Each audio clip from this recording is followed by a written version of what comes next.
Hey everyone, welcome back to SynergyTalks. Today, as we discussed, we're going to be going over some digital dentures. We have a special guest. Eric Morales is here with us. To start off, we would like to have Eric introduce himself, sort of like what was his experience, how he got into this business, and then we're going to dive deeper a little bit into how were dentures done traditionally, what's been the history of removable, right? Whether it's partial removable or full removable.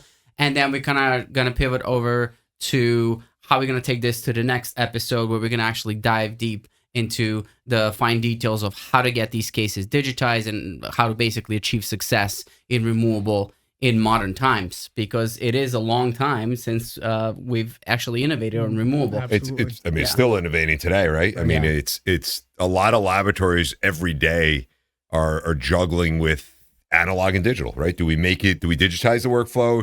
Do we keep it analog? And we pride ourselves, obviously, as you guys know from previous episodes, and if you don't know, you're just joining us for the first time. Synergy prides itself on our digital workflow. And how well our departments work together to create the ultimate workflows for the best quality consistency. And I think we're one of the few laboratories that, like we've always said, we do 98%, if not more, of our product, whether it's removable or analog, digitally. Even if we get an analog impression in, we digitize it. So why don't we have Eric tell you a little bit about him, how he got in this industry, because I know he's new. Milos and myself have spent quite a bit of time explaining why we got in this business, how we got in this business. But Eric, welcome to the channel. Thank you. Tell us a little about yourself. Perfect. Yeah. So my name is Eric Morales. I am the VP of Removable here at Synergy 3D. How I got into the business? Well, it's a long and interesting story, but I started in this business with Enrico about 17 years ago. He pretty much recruited me from my previous job. I was working at a complex. He came in. He had just purchased a lab in Jersey, and a lot of the people that that lab came with were Spanish-speaking individuals. I am bilingual fully, so I guess he saw the way I was talking to them and kind of helping them out, and explaining everything to them in English and to the Spanish-speaking individuals in Spanish, and it was about drive and ambition. It was you were young then, very 17 young, years. Now you're old, but back then you were young. So 17 years ago, that young ambition, you can't train a couple things, right? You can train, the actual product, how to work on the product, but ambition, the wants, the needs, focus. being so diligent and organized, you had it. And 17 years later, evolved into a phenomenal technician. Along the way, we've been blessed to be able to get many different calibers of technicians, analog and digital, right. CDTs and non, and that's where we sit here today. And 17 years later, we have this phenomenal location that is what I feel, and it's my feeling. I could be wrong. Don't crucify me for saying it. I think we're one of the best digital dental centers in the industry. At least we try. We try, absolutely, for sure. 100%. To kind of like carve out a little piece of history, if you had to tell others of what was and encapsulate the time of where you started being a technician, started getting your feet wet, what was the industry like, especially the removable industry, in terms of what was being done and how was it being done when you got trained and when you kind of like created your experience? Right. So, I mean, when I started, everything was analog. There was no digital aside from Crown and Bridge, right? Crown and Bridge has been digital for quite some time now. But as far as the removable aspect goes, it was all, wax and carded teeth and all the plaster all over the place in the walls and boiling out, right? Boiling out and injecting flexis. Everything. Boss coming to you and say, I need a flexi in 10 minutes, and you laugh, right? Yep, exactly. People smoking too, like smoking cigarettes with like cigarette butts everywhere. He's not that old. He's not that old. No, but everything was analog, and I think it helped us, evolve into what it is now, right? Absolutely. Into the digital workflow. I always like to say, I mean, there's no good digital technician that hasn't sat at a bench, because at the bench you really learn the function of everything, the path of insertion of everything, just everything in general. That's actually a great point. In both of your guys' opinion, there's that perception in the industry specifically, I think from individuals that aren't in the trenches every day. Oh, we'll just get a gamer, we'll get a computer guy, and pray that they can figure it out. It'll only take you so far. Right. It's not understanding functionality, anatomy, right? Right. I think we were one of the digitization. last generations actually to get trained in both worlds. So I started off as analog tech as well, Crown and Bridge. He did as well. You dived As a into janitor. The, No, I'm joking. you dived into the world of dentistry also when it was pretty analog. Absolutely. And Very so, analog. but then switching over to digital was just a matter of learning the tools, but the knowledge of function and aesthetic was still there from the analog world. And so this is our challenge today, that whenever we bring new people in, trying to get them to understand that. So we're sort of like cutting steps. We're pulling the foundation from under them because they don't have their foundation. They're great with computers, but they have to understand the Movement, intraoral right? function and the movement and how it all comes together and what it took. Actually, you don't appreciate digital until you've known what it took to produce a denture. So going to that, what did it take to produce a traditional clear denture from initial steps like to the end? Right. I mean, in the beginning, it was always, the preliminary impression, right? The stock tray that the dentist would have. They would send us in the impression. The first visit would be that, right? Mailing impression. Right, exactly. And then pour that up, and then you would have to do a custom tray from that. That would be the first thing we would do in the lab, is a custom tray. And then they would send it back with the impression. The master impression would be the bite block after that. Bite block step, right? Establish a bite and all that good stuff. They would send us back the bite block with all the markings. And then we would do the setup traditionally, in wax. And after the setup, it would have to go out for trying again. So that's 3-4 visits now. Mm-hmm. Yeah. And then You're talking several weeks. Yeah. And then if it's a reset, then you'd have to do it all over again. And then if it's not, if you go to final then, and we would process. But processing again, it's a process as well, right? And if it ever goes wrong, if anything ever goes wrong, you have to start from all the beginning. over again. Oh, Yeah, man. I mean, when you look at how, and it's one of our why we embraced not only just digital technology, but I think really perfecting the removable workflow, Right. because of how counterproductive the analog way is. And we're not just talking counterproductive for the practitioner, the dentist, right, that are watching, and the lab owner themselves, but even think about the patient, right? In this day and age, especially, in certain states where it's go, go, go, and you got to go to your dentist it's a minimum of 5 times, right? What is your time worth as the consumer, right, or the patient, and then the practitioner, right? How many times you have to re-sterilize that room?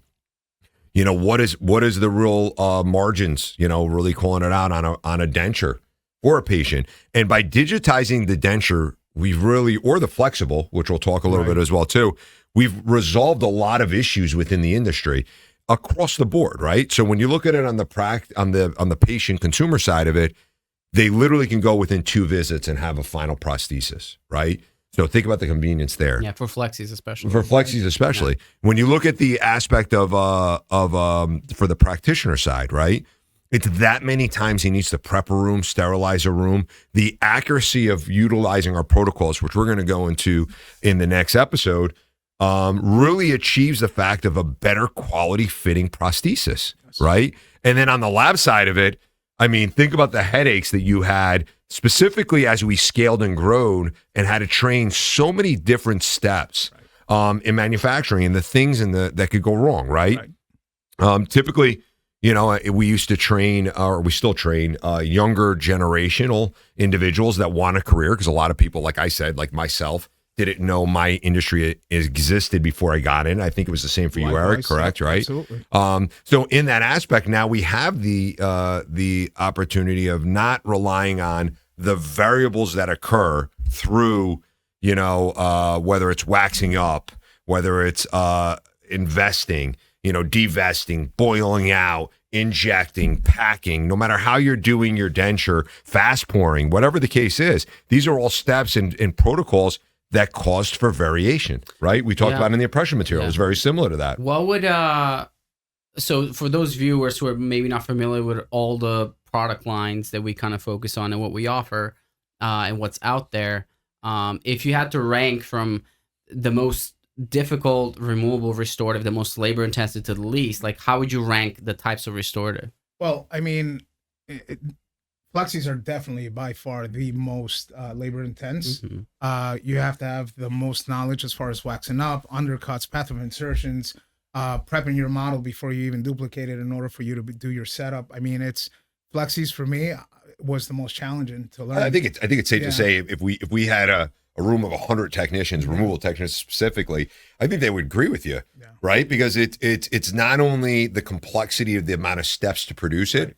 I think it's very safe to say that how technique sensitive it is. Absolutely. I mean, practitioners, right? How many times have you guys went to go adjust a valplast and you wanted to pull your hair out because it frayed or you couldn't get it to quite polish the same? By digitizing the workflow, not only are we giving you a faster, quicker restorative, the material we use is actually a lot more user-friendly, less nylon contact and things like that too. So I tend to agree with Eric. I think, the flexi is probably the most challenging. I think if you would ask if we had a practitioner here today, I think anything removable, right? Putting a bulk of wax in a patient's mouth, trying to achieve a bite. Think about that. Making sure that the technician that produced that bite block did it within the proper millimeters, right? There's a standard of an upper and lower. It's 40 millimeters. Total, so it's right? 18 millimeters for the lower, and then 22 millimeters for the upper. So you have that total of 40 millimeters. A lot of surgeons at Clear Choice or other centers, that's what they use as a guide. So when they cut down the bone, they're trying to achieve that. For ideal, right? Yeah. For that ideal. Which end up sometimes cutting a little too much. Right. So get overzealous, right? Or you add a little too much, whatever. I need my 40 millimeters. 100%. So in digitizing that workflow and why we've put so much R&D, I mean, I think it's safe to say we've probably spent about 3+ years, if not more, in intense R&D to reassure that we not only had a functionable, consistent quality removable restorative, whether it's a flexi, even a metal partial or a denture, but something that was serviceable as well too, right? It's very important. You mentioned the metal partial, so let's just gonna go back in history again and just give the viewers a perspective of what it took to produce a metal partial back then, and what are the solutions that we have now in a digital world. So now, back then we used to have to do everything again by hand, right? Everything was done by wax. The wax patterns were either prefabricated wax patterns that came in that you would order. You would still have to, take your torch, bend everything to the coordinates of the partial that you're trying to fabricate. And then you would have to invest it, and then you would have to cast it. And I mean, to go through those steps, it's very just the screwing and the devesting is a lot. I mean, and then when it came out of the casting portion of it, the polishing techniques and what it took and how dirty it was. What do we have? Yes. Yeah. So now we have better options. So now we have SLM printing available, right? So now we can print the partials right out of a SLM metal printer. And literally the same thing that we do with the digital flexis nowadays is the same thing you're doing with metal. You're doing everything digitally, which, I mean, Milos is a guru at that stuff, and that's why we work so well together. Because, I mean, with my analog techniques that I've accomplished throughout the years, and his digital mindset, we've definitely done a lot of R&D together and have come up with different various ways of. I think it's crazy to think about it in terms of just time savings. I don't even think most people appreciate it. When you talk about metal partials, you can design a case in under 40 minutes, send it to the metal printer, and after sintering, maybe it will take a day. So the very next day, you can get a finished product that basically comes out of a powder, because SLM works in that fashion. There's a bed of metal powder. The laser hits it in a pattern and just keeps going up and up. And then you can get these very consistent frameworks with no porosities, with consistent thickness all throughout. And I don't know, it just feels like more predictable. Well, more predictable, lightweight, right? It's thinner, it's less invasive to the patient. You got to think about it. Anytime you're doing something manual, right? Anytime you do anything manual, you basically have variables, right? So if you wax a little thicker on one side and vice versa, now it's you're taking the trained eye of the technician to understand that everything's smooth and corresponds correctly. So by digitizing that, we're eliminating all the variables. And you're eliminating a lot of the porosity, which a lot of breakage or issues you have in partials. Or not fully, the monomer didn't fully cure, so it still gets trapped. So it might take a long time to do that. Okay, so that was for RPDs. What about when we talk about digital dentures, full dentures? The big revolution of the material science was what for us? So definitely Lucitone. Lucitone 100%. was definitely a lifesaver. I like Lucitone. I remember about maybe 7 years ago, you walked into my removal department with a prototype denture, Yes. and I looked at it and I told you, get out of my removal Get department. this thing out of Get me here. out. Oh, I was like, get "What? out I of, didn't even say get anything out of my yet." removal department. I'm Don't like, talk to me for a I don't week. even want to see that thing. And it looked very like purplish, and it had no anatomy to it. And I was like, what are you doing? And he's like, this is the wave of the future. I'm like, no, it's not, dude. I'm like, we are not even close. I'm like, go. And then here we are 7 years later. Yeah. And I can't believe how far it's come. And you were 100%. absolutely right. And What do you see is sort of like the main benefit of using Lucitone compared to other materials? Lucitone is just a game changer, right? Because with Lucitone, you can reline, you can repair, you can add teeth, just like a traditional denture, And I think what Dentsply has done with that material is just incredible, Because I mean, literally anything that we can do with a traditional, like back then it used to be FRS 199. Right. That was their acrylic. Anything you could do with that, you can do now with the digital dentures. Coming out of the printer, if we finish it, polish it, send it to the provider.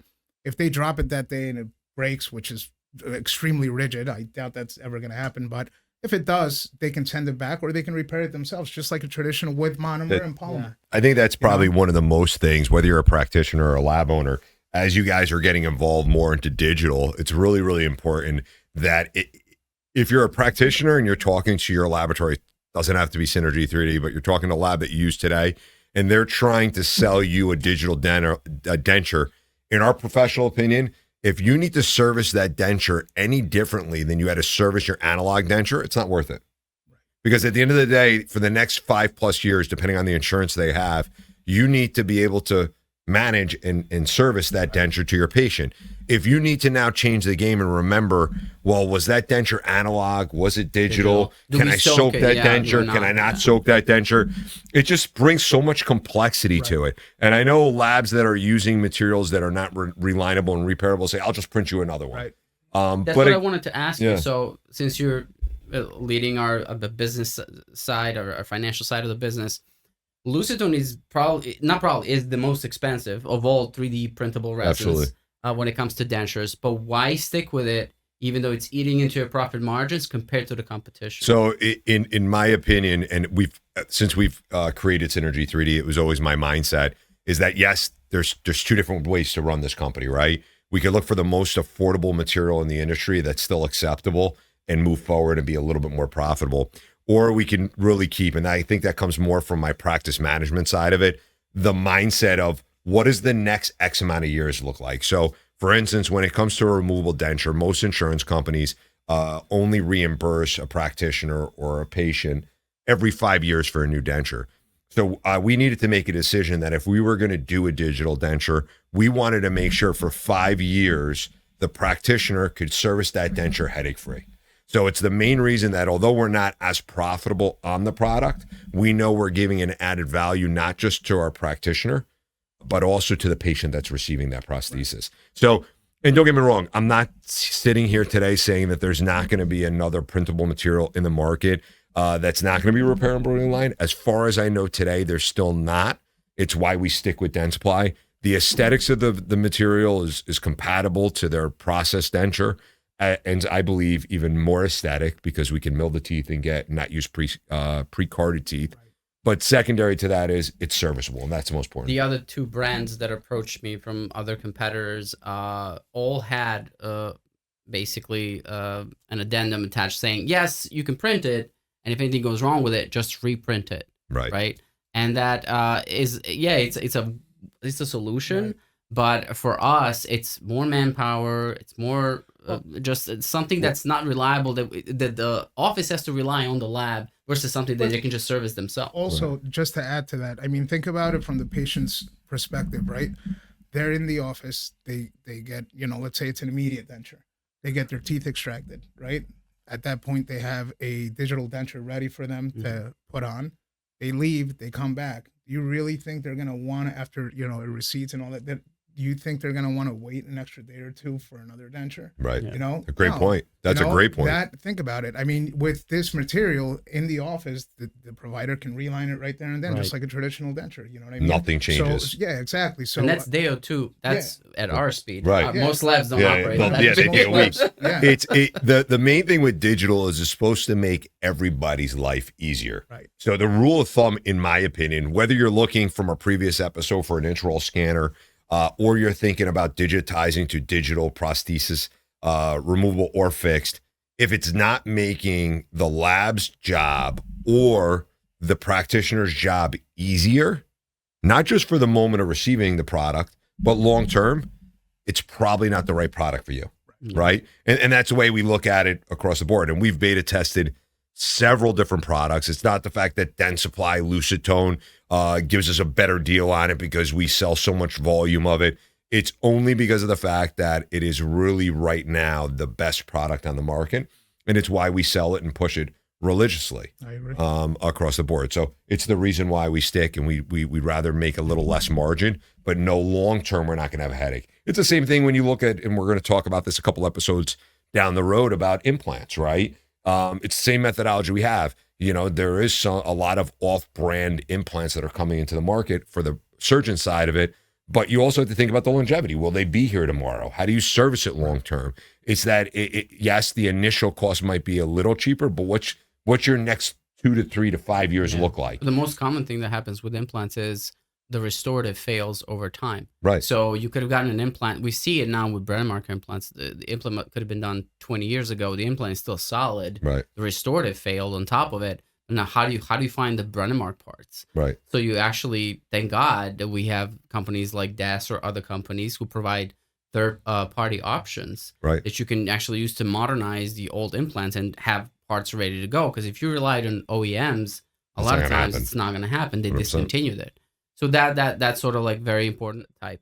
When we utilize the digital materials, because a lot of people make an argument, the old acrylic stuff, used to be better, more reliable.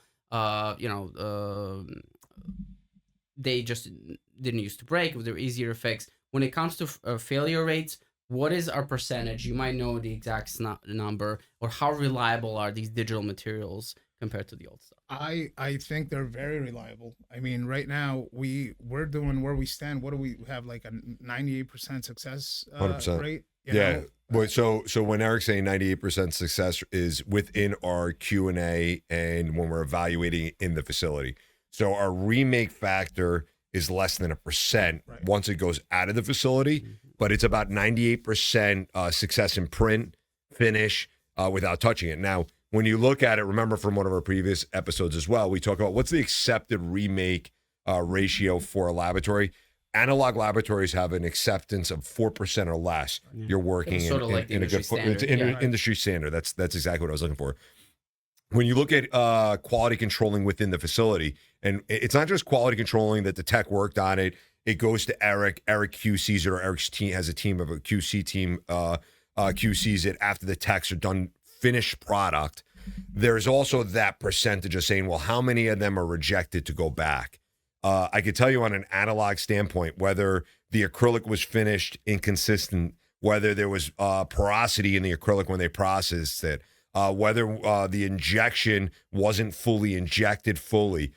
Through that process, you would absolutely see at least 2 to 3% on top of the 4%. So when you look at once you perfect your digital workflow within your facility, it also makes our laboratory extremely more profitable. Yeah. So it reduces it across the board. So first of all, when you look at it as a lab owner, and this is things that our lab partners that are watching this should to keep in mind, you have your 4% remake factor. Then you adapt onto that on an analog footprint, probably another 3 to 4% internal remake factor, whatever it is. It might be not going to completion and to your Q&A department. It's going to the fact that your guy's just about to inject it and misinjects.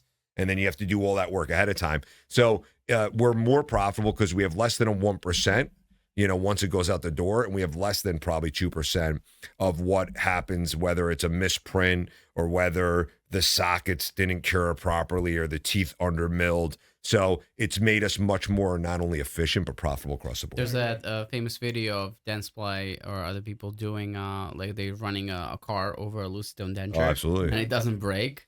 Lucitone also has this, they call it a BAM technology, which stands for it's a body activated material that actually gets stronger once it sits intraorally and stabilizes to the body temperature. So it's a really great material that really changed how we do digital dentistry.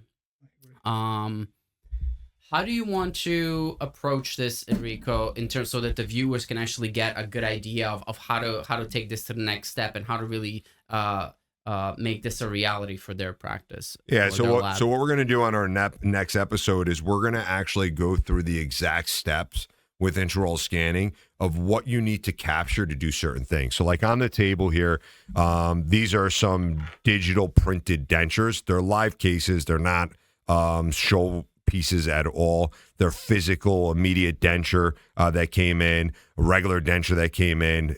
We, as a laboratory, print our base with the Lucitone material, and then we use Dentsply's PMMA material, which is one of the only materials in the industry that's actually FDA 510K approved for long-term use, that we actually individually design the teeth so they give you much more aesthetics, a little more customization in crown and bridge. And then we're also going to go over the workflows for our flexible restorative.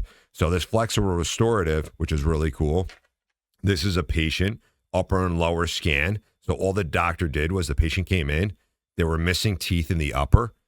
They scanned a full upper, scanned a full lower, scanned the bite, which they had enough teeth to establish bite and VDO. And then we were able to finish produce. So we digitally designed the flexi, digitally designed the teeth, milled the flexible restorative with TCS, milled the teeth out of Dentsply's PMMA material, and we have a final flexi going back to them in less than 5 days, where this workflow would typically be a lot of times custom tray, Absolutely. bite block, wax up try-in, and then come back for injecting. And the injecting process is very, very tedious in a laboratory. Don't get me wrong, we have a lot of technicians here that are very, very good at it, but it's a lot nicer for the patient, for the practitioner, and for us. So we're going to go through the workflows on the practitioner side of when you have your scanners, how to capture the appropriate data so we could help you guys consider whether you're sending it to us or another digital dental laboratory, how to produce these products in 1 to 2 visits. So it's more convenient for the patient, more profitable for everybody. Eric, when it comes to data, what he just mentioned, how important is good data acquisition? Would you say that it's probably the most important aspect of making sure these cases flow? Absolutely, yes. All the the vestibular corners, you have to capture the anatomy of the existing teeth so that we can clasp onto them, so that we can engage them. It's pretty much the same thing as if you were taking an impression and looking at it and making sure that everything you need is there, except it's digital. Now, adding to what Enrico was saying, one of the things that we pride ourselves in is every single time I go to a chairside, I've gone to many chairsides across the river with one of our providers that's local. He always tells me, he's like, Eric, the best thing that I've ever done is digitizing my flexis.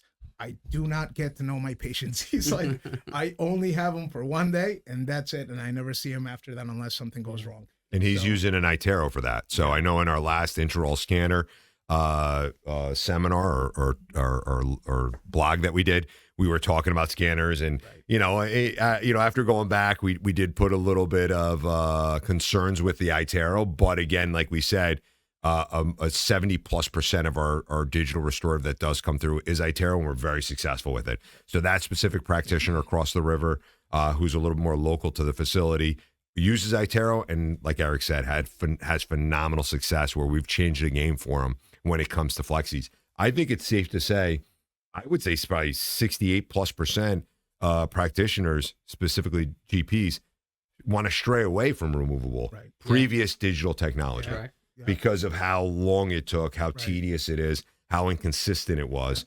And that practitioner you're speaking of, who maybe one day we could have come in as a guest speaker, just told that to Eric not even a few weeks ago. Yep.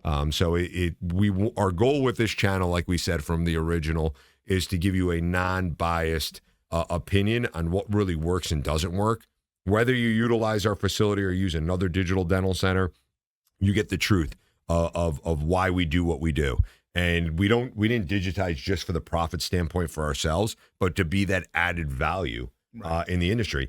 The fact is this: as digital technology advances, there's not going to be much that diversifies us from our competition, but the more added value we could bring to the practitioner, the more added value they could bring to the patient, and the win-win it is for everybody. That's right. And then that goes back to even doing copy mill dentures, which a lot of practitioners, when they receive new patients, they show up with an existing denture. That's a great starting point for us to either improve on that denture or to use it as a guide for the established vertical for the previous aesthetics that the patient was comfortable with. So in the next episode, what we're going to actually go over is how to scan a denture, existing denture, with a impression wash in 360, and with the opposing, so that's basically the only data that we need to produce a denture that will look on the outside, if that's what you prefer, the same as the previous denture, but on the inside much better fitting. We can also improve on the shade and all these other things. So, shape of the teeth. Shape of the teeth. So we could keep it as consistent to the pre-existing denture, or customize it as much as possible. The couple great things to that is, one, there's a lot of time your patients will come in and say, "Doc, I love my denture. I don't want to change anything about it, but it's really loose." So we'll be able to achieve that. We can give them literally a mirror image, like Milo said, of the exterior with getting a better fitting interior. Or they'll say, "Hey, listen, I need a new denture." We know that we have most of the reference points there, VDO, right? The height of how they bite. We have the bite. We have the fitment. So with the techniques that Eric and Milos have worked on, we'll be able to give you the exact way on what to capture. So literally your first visit is doing a reline impression of that denture, scanning the denture, sending us the data we need, which we're going to go into depth in the next episode. And then we will send you a final product back. So 5 steps to 2 visits. And don't forget, very important thing, redundancy. That denture gets lost or broken. Absolutely. The file exists on demand. It can be reprinted and produced. As Milo said in the last episode, we could even send it to Zimbabwe. We will send it to Zimbabwe, although you might have to pay for shipping. It's coming out of his paycheck. Yeah, it's coming out of his paycheck. Don't worry about it. Yeah. Great. So that's great. So we kind of laid out our next episode. As always, leave questions or suggestions in the comment section. We read those. And we will take it to the next step where we're going to detail it. And as I always say, please like, tag, share, and subscribe. We want to get as much traction on this as possible. With a little bit of feedback we've gotten so far, it is very new and early in the game. We really appreciate it, and we look forward to bringing you guys more data every single week. Stay tuned for next Friday's episode, and thank you for joining. Thank you. We'll see you next time. Thank you.